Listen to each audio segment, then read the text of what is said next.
কি হয়েছে শিউলি? তোমাকে আমি বেশ কিছুদিন ধরে দেখছি, তুমি খুবই চুপচাপ, খুব আপসেট হয়ে আছো, কারোর সাথে কোনো কথা বলছো না, সারাক্ষণ এই রুমের ভিতরে শুয়ে বসে কাটাচ্ছো। কি হয়েছে তোমার? কিছু না ভাবি, আসলে আমার ভাগ্যটাই খারাপ। আমার মনে হয় না আমার জীবনে আর ভালো কিছু হবে কখনো। শোনো তাহলে, কথা আর কখনো বলবে না, কারণ মেয়েদের জীবনে খারাপ সময় না আসলে কখনো ভালো সময়ের মূল্য বোঝা যায় না। তা জানো, তুমি শক্ত হও, সব ঠিক হয়ে যাবে।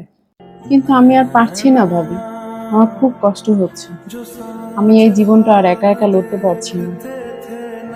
শোনো শিউলি, কষ্ট সবার জীবনেই আসে, কম আর বেশি, কিন্তু কষ্টের কাছে আমাদের হার মানলে চলবে?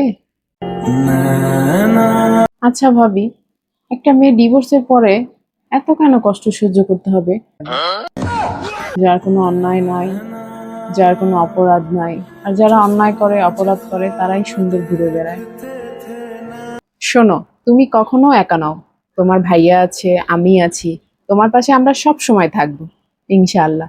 তোমার ফ্যামিলি যতদিন তোমার কাছে আছে, তোমার পাশে আছে, তোমার কষ্ট দুঃখ কিচ্ছু আমরা ছুঁতে দিব না।